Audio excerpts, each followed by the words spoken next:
Hello, my name is Marcus. I am 29 years old. I am from Terre Haute, Indiana, which is also the same state that Doug Jones is from. It's the most sought after creature actor in Hollywood. I graduated high school in 2005. I recently graduated from Ivy Tech, where I studied visual communication and graphic design. I started off my makeup career in high school. I've always been an artist, I've always been an artistic type, and I had artistic friends.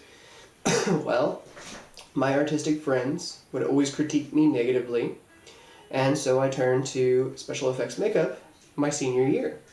This was the only thing that they could not critique me on because they knew nothing about it.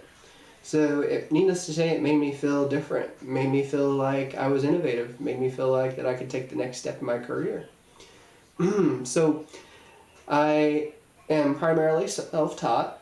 I look up tutorials and demonstrations. I use the behind-the-scenes features on films and movies to get ideas and find out how people do things.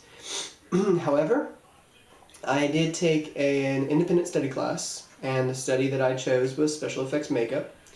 It was basically a teaching opportunity for me since I've mostly done my special effects and stuff like that. So this was also a learning opportunity for me. I learned how to do a mold for foam latex. It was my first opportunity to do foam latex prosthetics, and my first prosthetic was this guy. He's Lucifer from the film Devil's Carnival.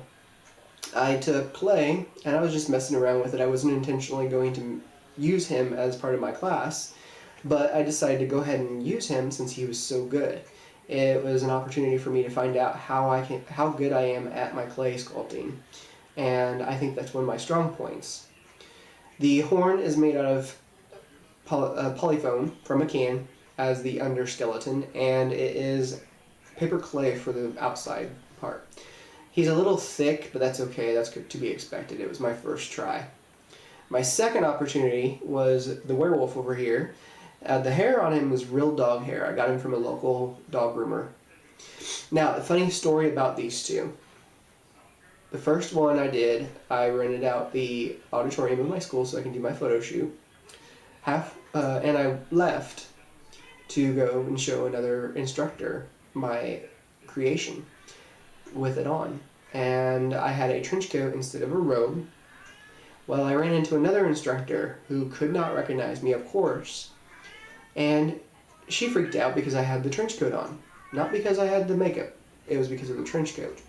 She called security on me, had security go to the auditorium, and they wanted to make sure that everything was okay, so they left.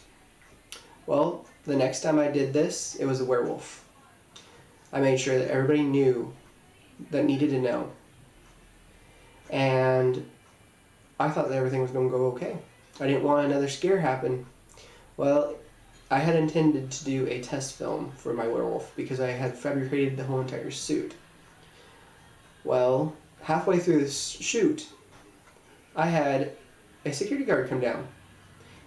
He basically told me I was quarantined to the auditorium. They did not want me parading around the school dressed like this and causing a scare.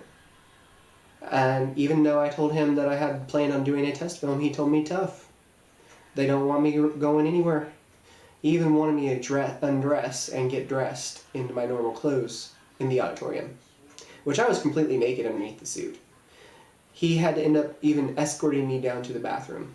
My teachers and instructors were furious. So needless to say, this was a learning experience for everybody. After that, I did do a short film that's 15 minutes. It was a project where I actually was primarily the main actor, so therefore I did everything myself. I did the makeups myself. I played a total of probably 8 different people, 5 of which had different makeups on. It turned out really good for the resources that I had. It's called Meet and Nacht Labyrinth, and it's on YouTube. Now, I am primarily a horror or creature effects artist, but I do old age makeup. I've done beauty makeup. I've pretty much done almost everything. I have not worked with silicone yet. But gelatin to me is the cheapest alternative to that. So that's primarily what I use. In fact, my demonstration is going to be my fiance as an old lady that's dark complected. I dub her the Gypsy, and I am going to be placing a gelatin prosthetic on her. Two parts. One is the neck piece and one is the face piece. The reason why I think that I would be awesome on the show is because I think I'm talented. I'm an excellent sculptor. I can fabricate a lot of things. Also, one thing in particular is that every time when I watch the show, I can always come up with ways to fix issues that other contestants have had. And I think that that would be a very interesting opportunity for me to try. And I would love to actually be able to have everybody see my work, to see what I'm capable of with me having no formal education in special effects prosthetics or special effects makeup art.